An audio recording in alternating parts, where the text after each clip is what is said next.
So, are we good now? I guess I was muted. I don't know why. All right, we're good now, right? All right, we good. Okay, yeah. So happy New Year, everyone. In case you're just now waking up, it's 2023. The Rams are still losing football games, although it's still this season. To be fair, it's still the 2022 to 23 season.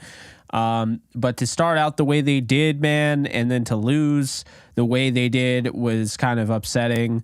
You look at the Rams, Cam Akers comes out, his 6.5 yards per carry average, 19 carries for 123 yards. And, you get that ground game going, the 42-yarder. You have Malcolm Brown scoring a touchdown, which I'll be honest, congrats to him. But I think any one of us is running through that hole on that play in scoring. But either way, good for him. I just think that today was just, it's a real bummer. I don't care about the Chargers. I don't have anything against them. They don't really bother me. They're just kind of there. But it's really, I don't know. It's really upsetting nonetheless to lose a game like that where you come out and, you had the drop touchdown Cam Akers could have had. Maybe it was more on Baker. Hard to really tell, but you got to make the most of that. He was wide open. That was a touchdown. I don't think they ever really recovered from that, if I'm being dead honest. So just a tough game today. Defense just didn't show up. I mean, that's really what it came down to. That second quarter was detrimental to the rest of the game, giving up 17. Rams only scored 10 in the first half and didn't score in the second. It all kind of just came, together for the Chargers and all blew up for the Rams. So the Rams fall to 5-11. I thought Baker had his moments in the first half, looked really good. I think the second half reminds you, no doubt about it, Baker Mayfield is a starting NFL quarterback. But for anybody saying that he needs to be the starter over Matthew Stafford, you need to keep that, to yourself. That I'm not going to lie. I've very much started to miss Matthew Stafford. I really like Baker Mayfield. Don't get me wrong. I like they picked him up. Exciting player. And I think a full year in this offense, he could be really good. But I think with Baker, his ceiling to me is like the Derek Carr, Kirk Cousins area, that tier. I think when you talk about Matthew Stafford with a fully healthy offensive line, weapons, all of that, and of course he's fully healthy, I think you're looking at one of the best quarterbacks in all of football. So, it's one of those things where, I wouldn't call him bad. I wouldn't call him awful or anything like that. I think Baker at his best is a top 15 quarterback in the NFL. Excuse me. But like with Stafford at his best, he's top 3, I think, top 5 at the very least. So that's how I see it. But then we look over Cam Akers, wasted effort because this guy ran all over the Chargers defense. Like I said, he could. I mean, I don't think the Chargers defense is anything to go crazy about. They're just not that great of a defense. But, Cam Akers, ran well. The run blocking was there. There were good things to take away from this game. Akers is setting himself up nicely to be the feature back next year. And I'm a little, not concerned, but confused why we're not really getting a lot of Kyron Williams, but we're getting a ton of Malcolm Brown. I don't know. It's just weird to me. Van Jefferson got going a little bit, 3 catches for 77. You like to see that. You had the catch for 21 with Bryson Hopkins. Team wanted to shut down Tyler Higbee, and so, the Rams were able to get it to Van Jefferson because of that. But for the most part, this was kind of a game where I think they had more down the field than meets the eye. I think that there were more opportunities, but I think really what it came down to was that it wasn't the Chargers secondary necessarily. I think it was the Chargers pass rush. You see the first half and you like the way it's going and you're like, okay, like I'm watching this first half and I'm thinking at one point or another, I'm like, the Rams are the better team. They look better. They should be winning. They should have scored a touchdown that drive. That, of course, the drop pass or the overthrown pass, whatever you want to call it. There were miscues. I mean, Baker overthrows Tutu Atwell. That's a touchdown. If he hits that, you could say it's a shot play all you want. I understand those are like rolling the dice, but Atwell was open, man. That's a touchdown. So, you can't have too many of those.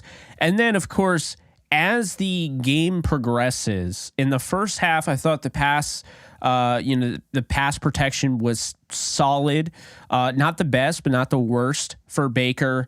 In the second half, it just implodes, man, because your offense is constantly getting worked by the opposing defense. They're gaining momentum. You're doing the opposite.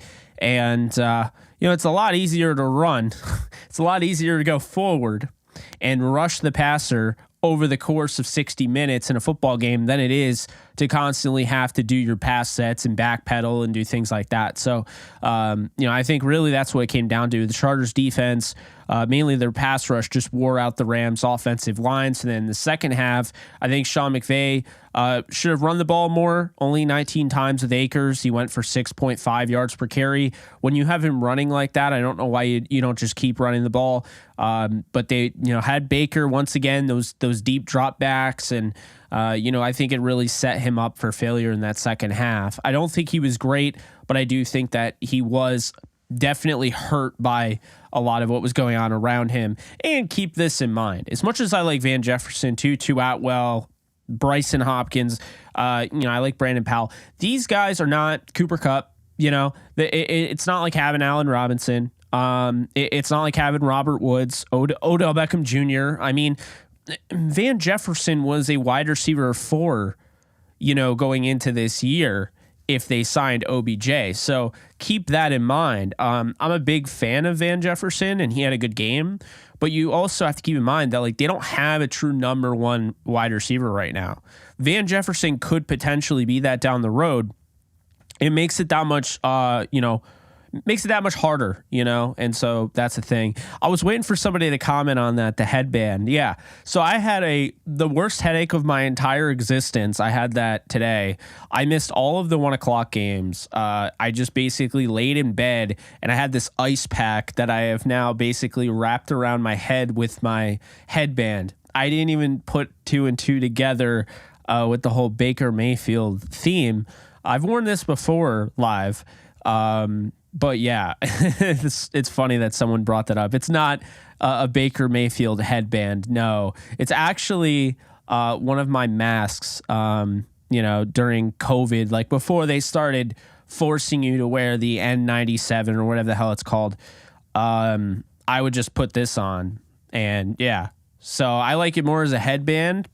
So yeah, I just figured, why not? It's better. It looks way more glamorous than having a giant ice pack around my head.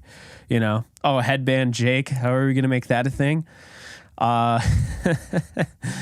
Yeah. So, I mean, look, today, bummer, right? Obviously, it's a bummer to follow up a 51-point performance and then have 10 points the next week. Anytime you do that, it's a bummer. Anytime you follow up a loss, or you follow up a win with a loss, that's a bummer. But, I'm not out on this team, figuring it out next year. I think, during the broadcast, I got to say, I thought it was a little ridiculous. And I think it's time for the analysts and mainstream media to open up their eyes. Go and actually watch some of the Rams games. Go and actually research. It's not that the Rams mortgage their future. I can't listen to that anymore. Just educate yourself. It's so stupid to just say the Rams are 5-11 because they mortgage their future and they don't have depth. That's not true. That couldn't be further from the truth. The fact of the matter is that their depth is injured. Okay. So they don't even have regular depth. I mean, they're pulling guys off of waivers like Laurel Murchison. I mean, they got him off of waivers and he's playing significant playing time. They had to pull Ernest Brown IV off of their practice squad. Okay. I'm so overhearing the whole, yeah, the Rams, they had it, and, I would do it too. It's hard to win a Super Bowl. Dan Marino never won a Super Bowl, so yada, yada, yada. But, when you go all in, it's the same thing. thing over and over and over again. And when you're doing that on the national, you're doing that on national television, people are going to suck that in because you listen to the broadcasters, and for the most part, you can pick out things. Like, I'll tweet things that are on the broadcast. I'll be like, oh yeah, Cam Akers, first running back since CJ Anderson to have back-to-back 100-yard games for the Rams. Okay, that's a knowledge nugget. It's the first time since 1998 that going into the half, two running backs, the opposing running backs, Austin Eckler and Cam Akers, the first time since 1998, they both were over 90-plus yards rushing going into halftime. So, like, little things like that, I like those knowledge nuggets. But this is the problem, is you have these people hanging on your every word. They're listening to you. You're supposed to be educating them and giving them something. And then you say stupid shit like, oh, yeah, the Rams, they were good, but they're not good anymore because they sold out to win a Super Bowl. They mortgaged their future. How did they mortgage their future? What was their future with Jared Goff? I'm sorry. I hear that all the time. They mortgaged their future. What are they mortgaging? What was the future? The picks? Like, is it the draft picks? I mean, I need to know because I don't know what they mean by that. I don't get it. If it's the picks, I think it's a very over, reacting type of thing. I mean, I'll pull it up on my phone right now because I'm very curious. I think all the Lions have done so far, I think they got Levi and Wuzuriki, and who else did they get with the pick? I think they got Onwuzurike, and they got the kid out of Syracuse who I really liked, Afadu Melifonwu. And I don't think they've done anything yet. As much as I liked both of them coming out of the draft, I don't think any of them have blown up. So I'm going to check right now. What did the Lions get for Stafford? See if anybody is okay. It was Jared Goff. Okay. Don't get me wrong, Jared Goff's not bad, but Jared Goff literally was not winning this team a Super Bowl. That's why they went out and got Stafford. So if you're saying that's mortgaging the future just because he's younger, stupid. 2 first-round draft picks. So, okay, and a 3rd-round pick. So it wasn't a Wuzuriki. It's actually really not that much. If you really think about it, it's 2 first-rounders and a 3rd. So they traded away. So it was Afadu Melifonwu, if I'm looking at this correctly. And then what did the Lions do in the 2022 draft? I got to check, see who they drafted. I think it was, and I love the guy, don't get me wrong, but I think it was Jameson Williams, if I'm not mistaken. They trade up to get him, right? I think that's what it was. Okay, so they got Jameson Williams and Aiden Hutchinson. So they traded up to get Jameson Williams. So basically, and this is no knock against the Lions, but I'm just so overhearing that they mortgage their future. So the Rams don't have Jameson Williams and they don't have Afadu Melifonwu, and they won't have whatever first-round pick the Lions get this year. That's fine, okay? They didn't mortgage the future. I'm so tired of hearing that. They still have their core 4. Now I would argue they have their core 5. They got better this offseason in a lot of aspects. I think we undersold, how big of an issue it was to lose Whitworth and Corbett, but I definitely think they'll be back. So, that's how I see it. I definitely think they'll be back. I'm not really worried. I hope next week, the Rams beat the Seahawks, the Lions beat the Packers, and then, the Lions play the 49ers in the first round of the playoffs and knock them out. That would be, you guys know how I would feel about that. I'm sure a lot of you agree with me on that. I think it'd be a lot of fun watching the Lions take down the 49ers in the playoffs. Now, as far as the Rams go, that's that. I also want to talk about the Jets season ended today. They missed the playoffs for the 12th straight year, and it's the longest playoff drought in NFL history right now, or longest playoff drought in the NFL right now. I don't know if it's NFL history, but it's definitely brutal. It's definitely brutal to lose today. I mean, let's put it this way: literally nothing went well. Nothing went well. Like everything that I was rooting for today backfired. I rooted for the Buccaneers to lose to the Panthers. Buccaneers won. What else did I root for? The Rams to beat the Chargers. Chargers won. Jets to beat the Seahawks. Seahawks won. Who else? I think that's it. Commanders over the Browns. Browns won. Raiders over the Niners. Of course, the Niners won in overtime. Of course. And, I mean, I didn't really have a dog in the Vikings-Packers game. But, yeah, just a shitty day. New Jersey Devils lose in overtime. I just feel like it's one of those days, man. When it rains, it pours. But, hey, as long as let's look at the finer things. We're all here, right? We're all here. We all made it to 2023. So, there's your optimism, little bit of optimism for the show. Now, I will say next week, if you guys don't know, I know there are a lot of Rams fans that like the Lions and vice versa. So next week, the Rams have to beat Seattle for the Lions and Packers game to mean anything. For the Lions, of course. If the Rams beat Seattle, then all Green Bay has to do to make the playoffs is beat the Lions. If the Rams beat Seattle, all the Lions have to do to make the playoffs is beat Green Bay. They play head-to-head. If the Rams lose to Seattle, then the Lions win. It doesn't matter. Seattle would get into the playoffs. If the Rams lose to Seattle and the Packers win, doesn't matter. Packers get into the playoffs. So Packers have two ways to get in. The Lions only have one way.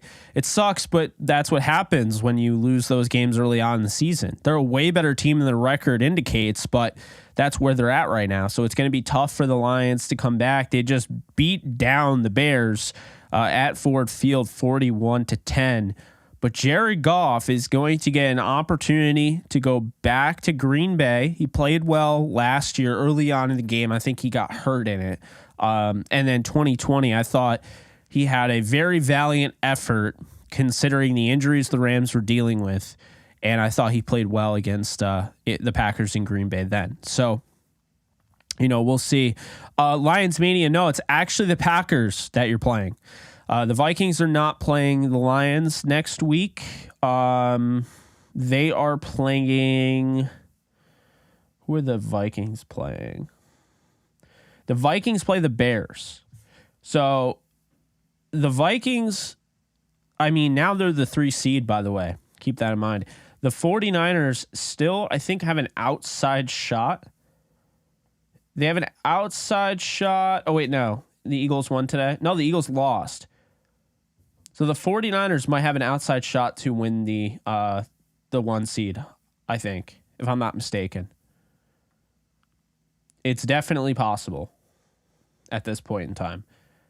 If Philly loses and San Francisco wins, I don't know if San Francisco and Philly played yet. I don't think they did.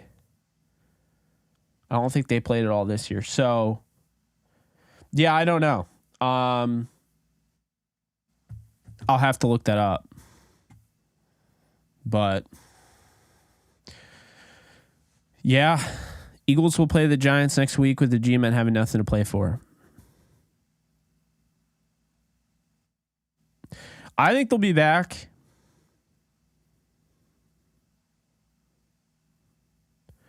Yeah, I think, just taking away some stuff from this game, I think it's time to move on from some safeties. I think Taylor Rapp, he'll go and he'll get his money in free agency from a team. But I think the Rams move on from him. That had to have been the last straw, at least for me. The game's still a game, and you get burned off the line of scrimmage by What's his face? Donald Parham. It just, not excusable. I know he's made some plays this year, but no, I think Taylor Rapp, who was tied for the team lead in tackles today, I think he definitely ends up leaving in free agency. I don't think the Rams bring him back. People are getting on to Kobe Durant for missed tackles. I saw maybe one. I mean, I don't think he was great today. I don't think the defense was great, period. I don't think anybody on the defense was great. I think they collectively struggled, and, that's something to be said. Does Troy Hill come back on a cheaper deal? Who knows? Does Greg Gaines come back? I don't know. A'Shawn Robinson, Greg Gaines, in a perfect world, you would want them back. But since we don't have a soft cap and we just have a hard salary cap in the NFL, you can't go over the cap to sign your own guys. So there's a chance that the Rams lose not only Greg Gaines, but also A'Shawn Robinson free agency. Nick Scott got banged up. I hope he's okay. We'll see if they bring him back. But right now, I think it's more likely Scott comes back and Rapp is the one that moves on. Laurel Murchison had a couple, solid plays, that I noticed anyway. Daniel Hardy got some playing time. Marquise Copeland, they like him a lot. He had a tackle for a loss, as well as Michael Hoyt, who continues to play pretty well at that position. So, look, there are some guys like Ernest Brown IV. I'm glad that he got on the field, because it's about time. Like, he was on the practice squad. Now he's on the field. We'll see. I think next year, you look at the safety position, you look at guys like Russ Yeast and Quentin Lake, and maybe you draft another guy and you have them all battle it out for a spot. You still have Jordan Fuller. So, there's a good chance Jordan Fuller will be back as a starter. And then, you'll have any of those guys fighting for the job aside from him. But, I don't know. I wouldn't be surprised at some point or another if the Rams go all out for, a top-notch corner. They, develop the corners, and then as Ramsey gets older, maybe they move him to free safety and give him more kind of, more freedom to kind of just roam around and just be that do-it-all type of free safety. But anyway, today was annoying. It really was. I felt like they had every opportunity to win early on. I thought Clete Blakeman's officiating crew was terrible. The missed. So Baker Mayfield throws the ball like this. He gets hit. Ball comes out. It's a fumble. But the same thing happens, and actually it was more so. That looked more like a forward pass than when Justin Herbert is going back like this, and he gets hit here, and Ramsey knocks the ball out. That was one of the most mind-boggling calls. And if that is actually the rule, then the rule sucks and it needs to be changed. Because there's no way you can tell me that if you never throw the ball, it never comes out of your hand, that is a forward pass. Okay, it was awful, terrible call in my opinion. I thought him and Baker both fumbled, but my issue is they called Baker's a fumble and they didn't call Herbert's a fumble. No big deal, because they also called that roughing, or not the roughing, but the intentional grounding penalty on Baker Mayfield that took the Rams out of field goal range, which was very crucial at that point in the game. So to take away potentially another 3 points from the Rams for a call that everybody, they called the expert Sterator, they call him on and he says it's not intentional grounding. The announcers are confused. New York is telling them it's wrong, and they're like, all right, hey, we got the call wrong, let's just keep it, right? So they threw the flag, and just really bad officiating from Clete Blakeman, who I just think continues to be one of the worst officials in the entire NFL. And if that's harsh for me calling him out, just consider it me holding him accountable, since, I don't work for the NFL. I don't work for the Rams. I don't play football in the NFL. I don't coach in the NFL. And so because of that, I can actually hold these refs accountable without getting fined. So there you go. There's your ref accountability. I should probably have my own show, having them all held accountable, bringing up calls throughout the week. No, I won't do that. But I don't know. It's not the reason. The refs aren't the reason the Rams lost 31-10. Okay, but they were bad, and I wanted to point that out. And I feel like I owe it to you guys because we all watched the same game. And I know you guys are frustrated at some of the calls, so I had to bring it up. It's definitely, they need to be better. I think the refs have done an outstandingly horrible job this year. It just feels like it keeps getting worse each week. We've had games won and lost because of the officiating.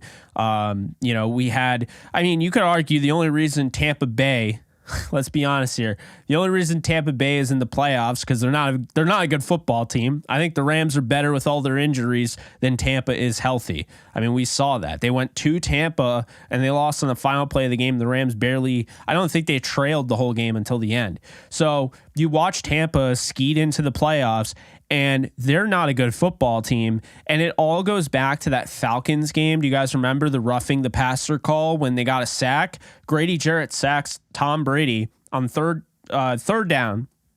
The Falcons are about to get fourth down. They're about to get the punt. Everything's good. And then they throw a flag.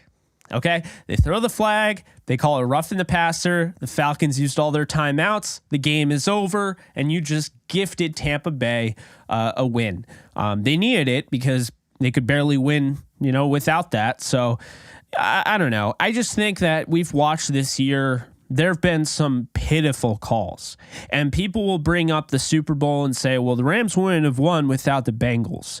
And I've heard that argument. What I will always say to that is what you're saying is you're upset that the refs didn't allow you to hold the Rams players, their receivers, the entire length of the field throughout that final drive to win the Super Bowl. That's what you're saying.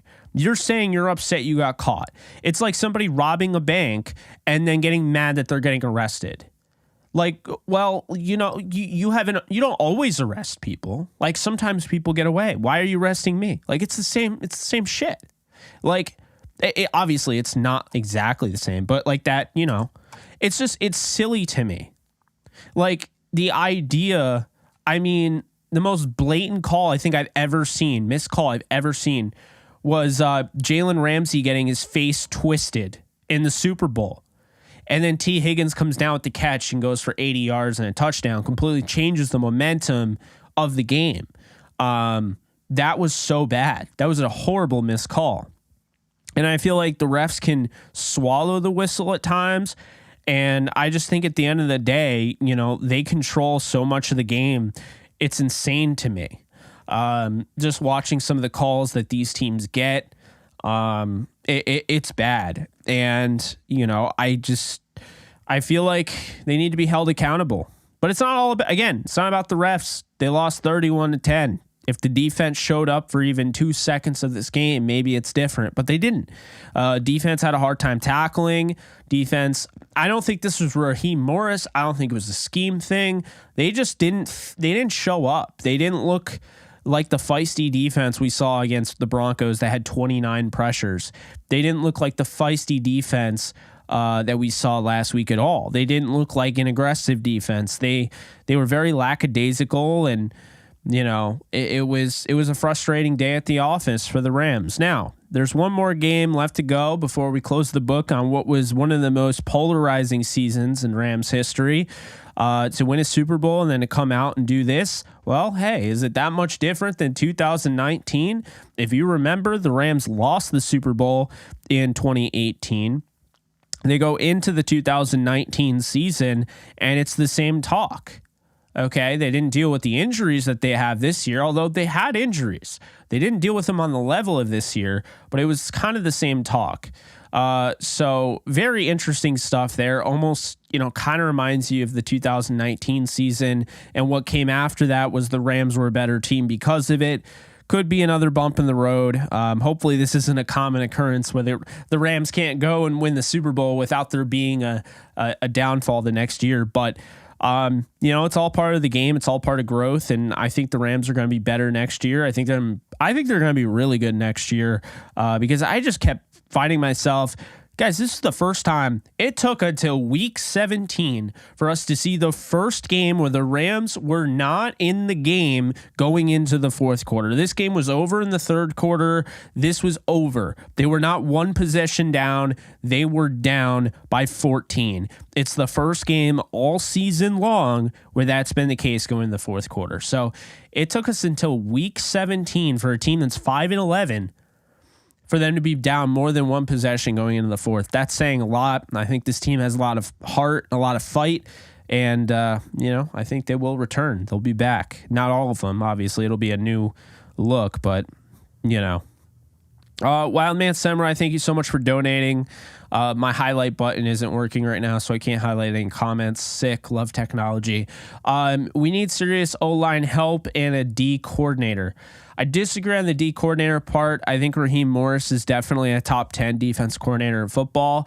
And the offensive line, I don't really know if we need serious offensive line help. I think you could upgrade a little bit, but here's my argument, guys, is that we're starting to see the offensive line is starting to gel, okay? And that's why you're starting to see, Cam Akers getting these holes to run through.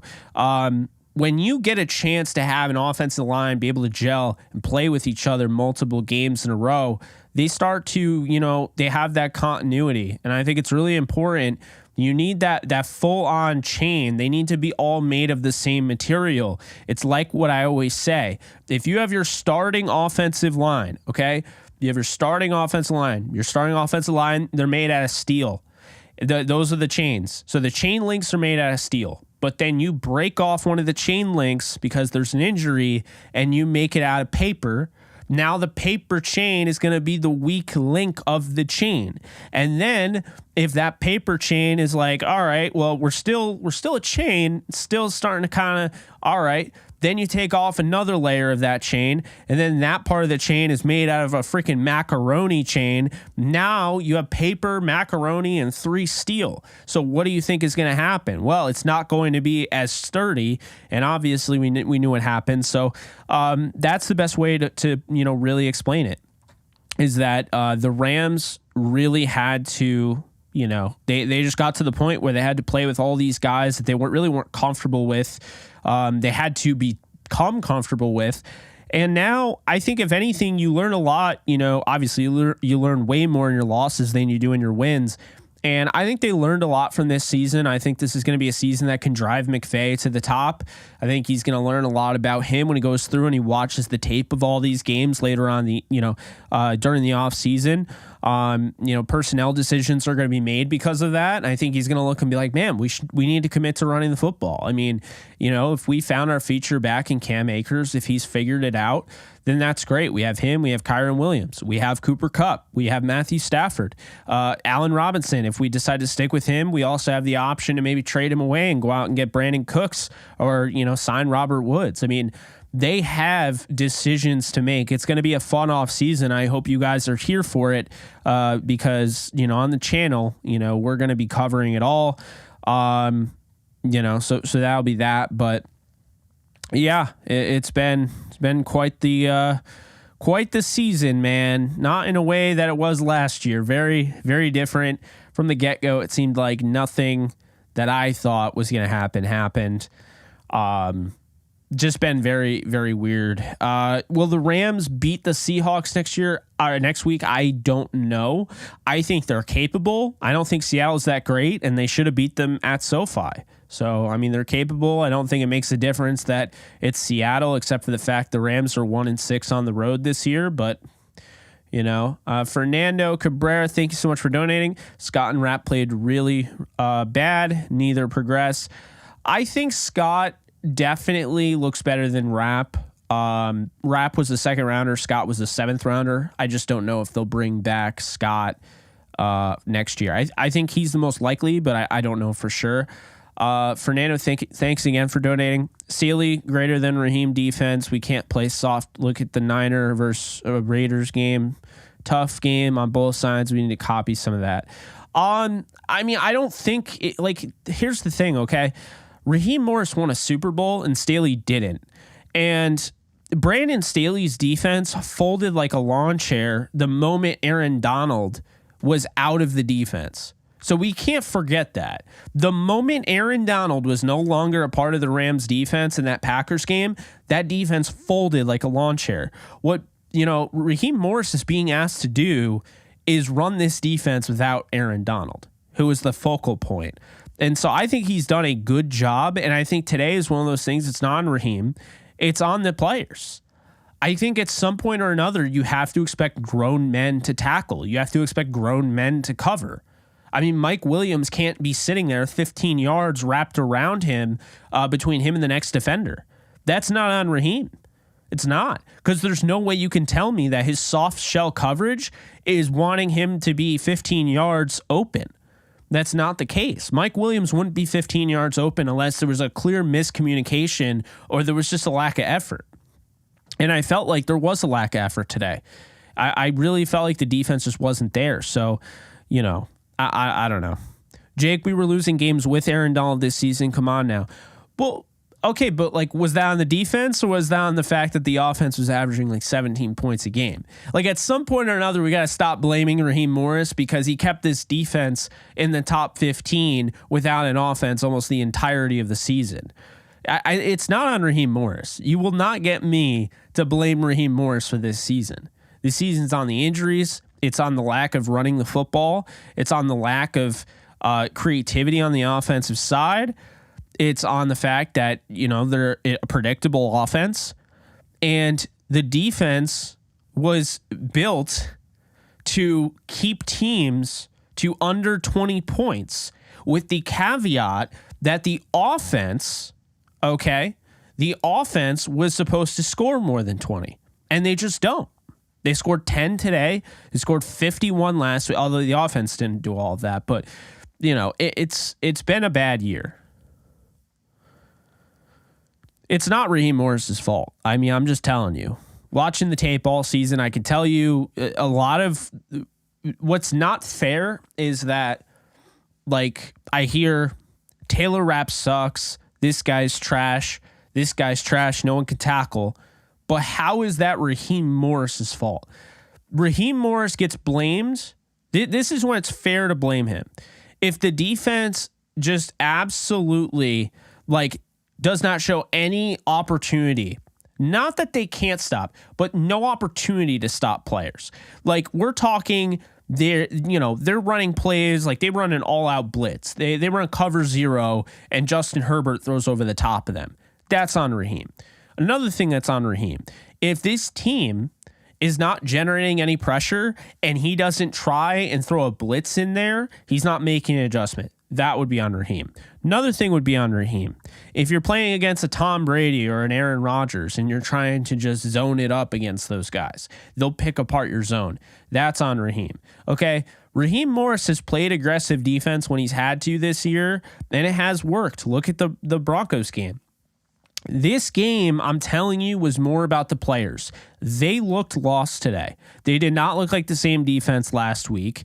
I don't know what happened, but that was not the same defense we saw last week. It's not on Raheem Morris's, it's not on his scheme. It has nothing to do with his scheme. Because what I saw today was missed tackles. I saw poor gap assignments. I saw there was a lack of effort in a lot of cases, not necessarily everybody. I feel like Bobby Wagner always plays 110, but there were some guys coverage lapses. I mean, it's not just on Raheem. I understand. People have already made it out to be, Raheem Morris is the devil and all of that, but there's only been two defensive coordinators to win a Super Bowl with the Rams, and Raheem Morris is on that list for a reason. He made the adjustments you had to make in order to win a Super Bowl. Okay, and Brandon Staley, like I said, I like the guy, but let's not forget, wasn't that long ago, some of you were saying, I think he threw the game because he was going to be a head coach. I remember hearing that. It was, and I'm not saying all of you guys, I'm not even saying anybody in the comments section, but I did get comments saying, I think Brandon Staley was throwing the game against the Packers because he knew he was going to be the head coach for the Chargers. I remember actually reading that and seeing that. Brandon Staley, he already knows he's going to be a head coach. He's just going to throw the game. I'm just saying, man. I think Raheem gets unfairly treated probably more than any coach in the league. He just won a Super Bowl last year. His defense was a big reason. Got a huge stop. Need I remind you, the Bengals had the ball to win the game. Okay? They made a huge stop on 3rd and 1, and they made a huge stop on 4th down. You could say that was on Donald, but David Long did a great job, cutting off that first read that Burrow had. Then you have Ramsey coming through in a big way. And, of course, they were there. If P. Ryan caught the ball, they were there to knock it out. I mean, I think that, really, Raheem has done a really nice job. So who do we get for a new OC to help McVay? Now, there's a coordinator position that you have me on your side with. I mean, personally, I think it's going to be Zach Robinson. I wouldn't mind him. I wouldn't mind, Thomas Brown. But that's really it for me. I don't want to add anybody. I don't know. I don't want to add anybody I don't want Cliff Kingsbury. Okay. I don't care. Arizona's 4-12. They might be 4-13 after next. I do not want Cliff Kingsbury. I'll make that very clear. I do not want him. I don't think he would help. And I don't like his play calling with Arizona. So, yeah, I don't want Cliff Kingsbury. I don't know. I think I would probably go with Thomas Brown or Zach Robinson. Go in-house. I think that's the way to go. See, I don't know, Samuel. I don't know if I agree with that. I would probably go in-house. But, I mean, it depends on, I guess it really depends on who you get outside of the organization. Like, who's going to be your OC? That'll be interesting. We'll find out. But,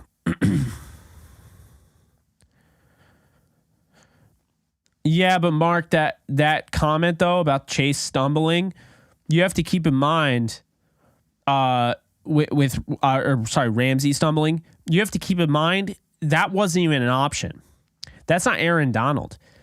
As a matter of fact, Joe Burrow was never going to him. Do you know why? He had no time to get the ball to him. That is a quick play that was so I've gone through and I've watched that play 100 times. And Burrow is looking to the left sideline and he's going through his progressions, and all of a sudden, David Long drops into coverage, he drops more in and just takes away that first read, and Burrow was going to his first read. So he's like, oh crap. And then he scans over to the right side of the field. He never even looks at Chase. Chase is not an option. It's supposed to be a quick hitter, get the first down. This is 4th down. You're not going for it all. You're trying to keep the play going. I mean, they just need a field goal. So, he's sitting there patting the ball, going through, and then he goes over to P. Ryan when he gets twisted because he didn't have the time. That wasn't Jalen getting burned. Jalen covered him for the majority of that, and he fell down when the play was pretty much over. But, I mean, Raheem drew that play up. We don't give Raheem Morris credit. We just give Aaron Donald credit for that. That was a really well done job by Raheem Morris. That was a really well done job by David Long Jr. So it's a collective effort, and I think we kind of lose sight of that. That's all I'm saying. You like the TCU running back?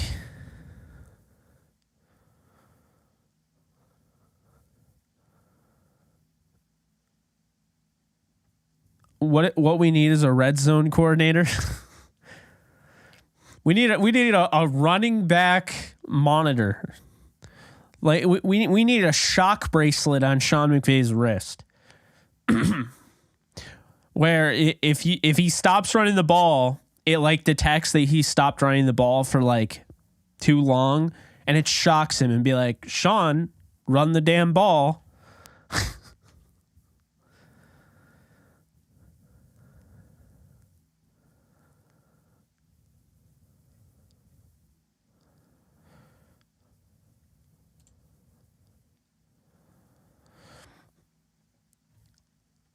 Yeah.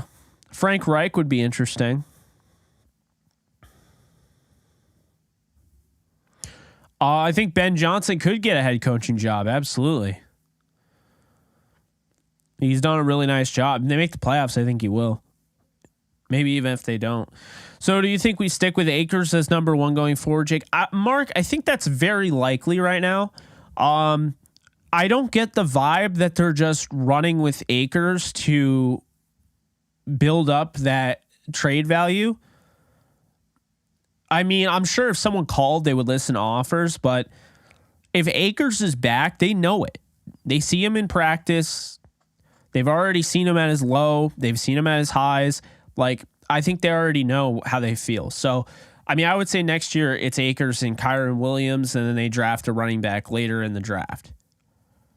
That's my thought process.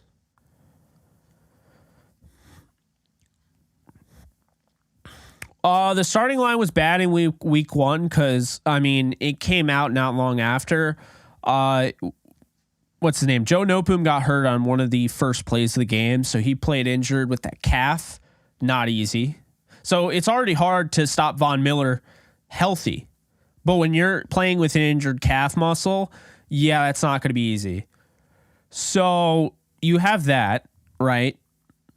You have that. You have Brian Allen got hurt.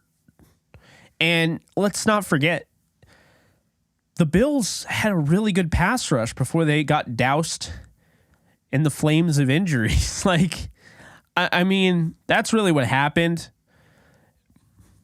I don't know. I think they also really didn't show up either. I thought the Rams really struggled on offense. The defensive side, they were great. They should have won the game based on how the defense played. And then when they gave up touchdowns, you know, and I shouldn't even say that because the defense wasn't great. Part of the defense was great. Like, they forced turnovers. That was great. To force 3 turnovers in that game, or 4 turnovers, I think it was something else. 2 Josh Allen interceptions. It's hard to do. Then you force a fumble on James Cook. You force a fumble on Zach Moss. You know? Oh, yeah. Yeah, Edwards got destroyed in that game. Edwards got destroyed in that game for sure.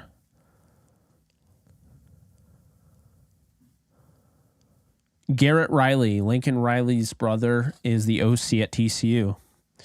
Interesting. Well, I know Sean and Lincoln Riley are friends, so maybe that's a possibility. Maybe he comes over to the Rams and he's the OC for the Rams.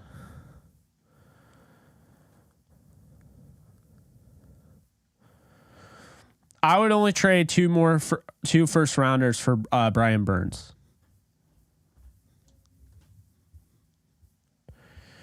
I mean, I kind of feel like it's going to be Georgia. I hope it's TCU.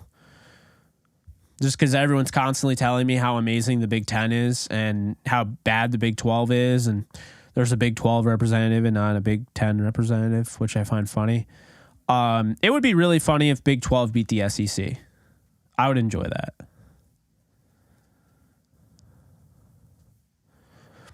It would also, there's something redeeming about being a Kansas Jayhawk football fan, watching that game against TCU, knowing that the backup quarterback, Jason Bean, almost beat TCU, and then TCU ends up winning the national title. It shows you how close Kansas really is. Makes me feel pretty good.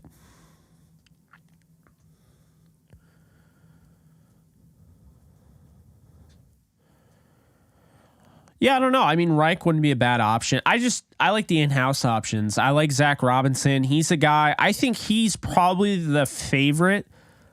I think Thomas Brown gets hired as a head coach. If you want my honest opinion, people aren't going to see it coming. Just remember, you heard it here first. If he gets picked up as a head coach, I'm the first one to say that was going to happen because I think it's going to happen.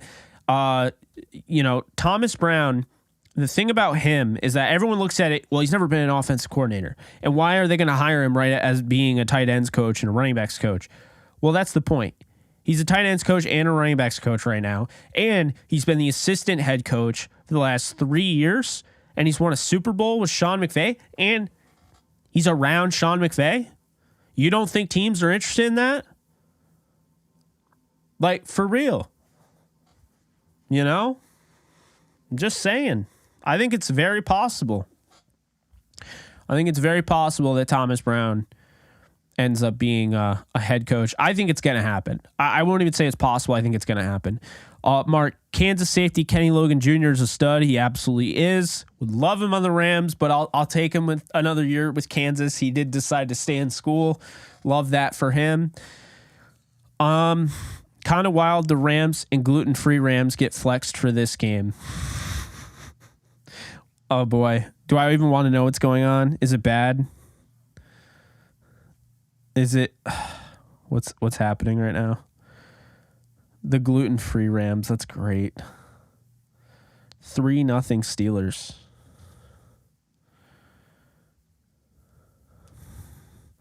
It's going to be 3-3. Oh, I think I won my bet. I think I did. Let's see. I picked the Steelers first quarter spread, and I think it's the second quarter, so. Yep. I won first quarter. Oh, I put first quarter winner. So the Steelers won 3-0 in the first quarter, and I won my bet. That's funny.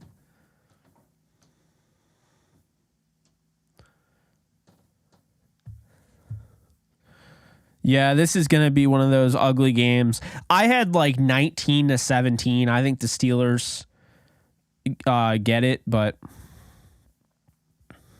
I think they get the dub.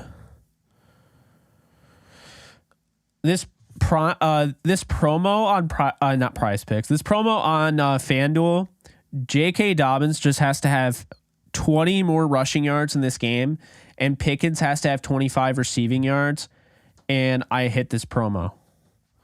That's one of the easiest promos on paper, but Pickens doesn't even have a catch yet.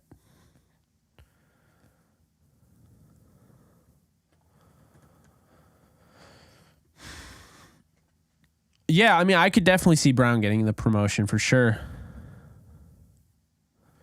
Yeah, I mean, I could see Duggan as a prospect. I don't see it with Georgia's quarterback. I know people like Stetson Bennett. He seems like a nice guy. Stetson Bennett is a college quarterback by definition. Like, that's what he is. It's okay. He fits the role. He can man a team that has everything around him, but he is not an NFL prospect. At the very least, he's a very late round pick. Like, and in the past, he wouldn't be an NFL prospect, you know? So that's something to keep in mind.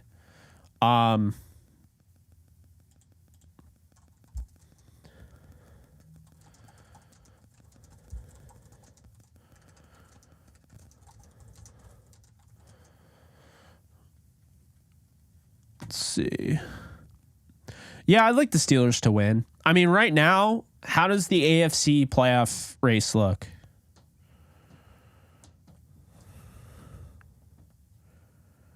The Patriots are in it at the moment. Jets are eliminated. Titans are still in it. I don't think the Titans are beating the Jaguars. God, I hope they don't. It's the Steelers, Dolphins, and Patriots. The Dolphins next week, they play the Jets. The Patriots next week, they play the Bills. And the Steelers next week, they play the Browns. So the Steelers could go to the playoffs. That's kind of, I mean, I have family that likes the Steelers, so I kind of want to see the Steelers make the playoffs. I'd like to see Kenny Pickett in the playoffs. Based on the teams that are left, I think the Steelers, I don't even know if Tua is going to play, so I don't want to see the Dolphins in there with backup quarterbacks. The Patriots, I'm kind of over. I mean, I like Belichick, but they made it last year. I just feel like it'd be a rematch of Patriots Bills. Do you really want to watch that again? No. Then you have the Titans. That wouldn't be fun at all. Although the Titans can't even make the wild card, I don't think. So never mind them. So yeah, it's literally just the Steelers, the Dolphins, and the Patriots. The Jets lost, so they're out, unfortunately. Let's see. Yeah.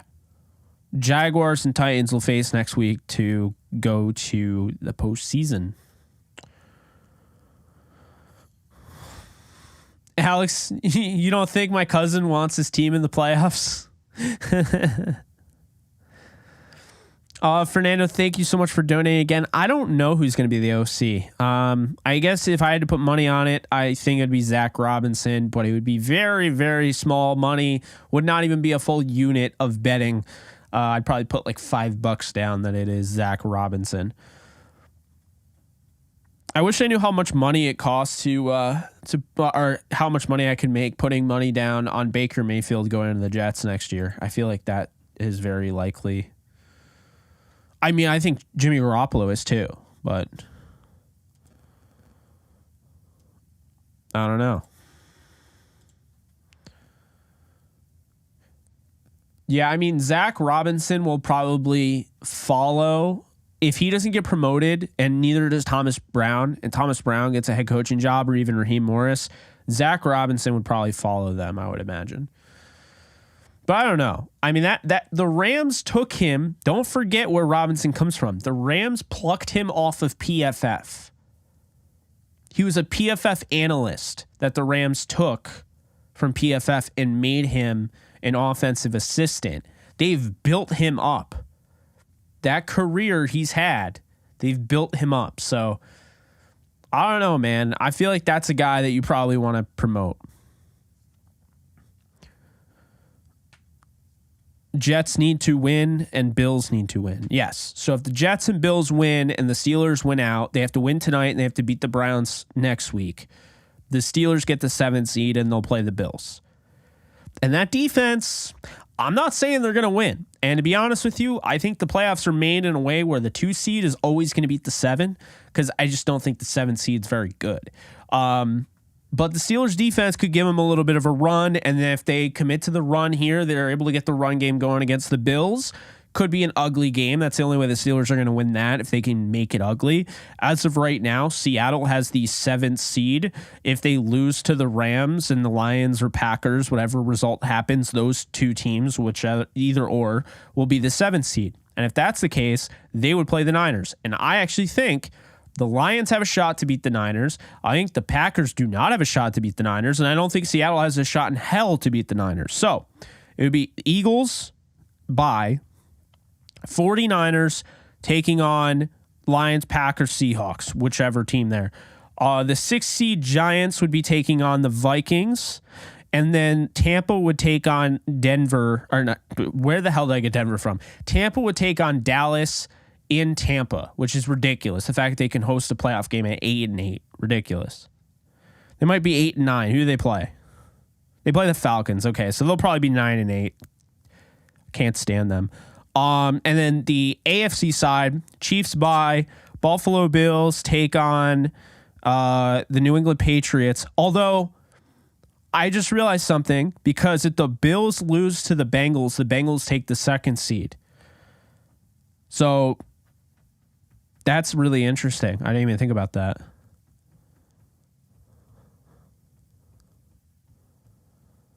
I think the Cardinals are definitely firing Cliff Kingsbury. Raiders quarterback, I don't even know. Maybe Brady. Maybe he reunites with McDaniels. Not sure. Good question though.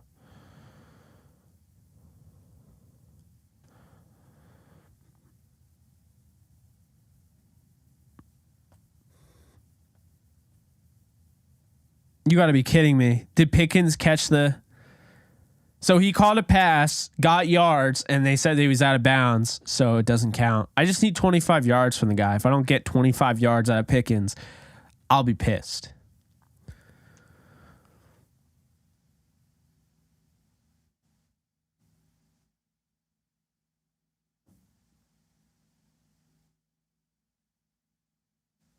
Yeah, I'm tired of Brady too.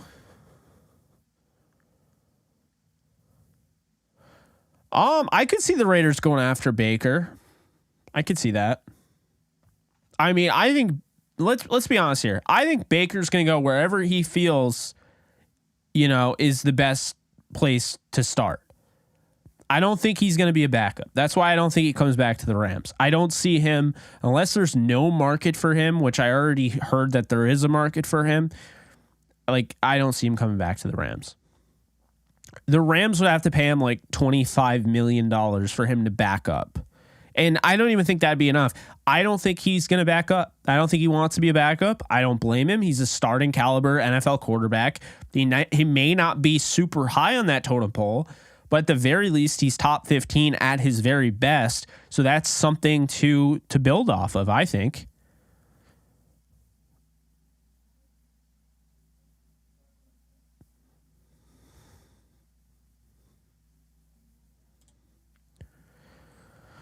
Titans, maybe.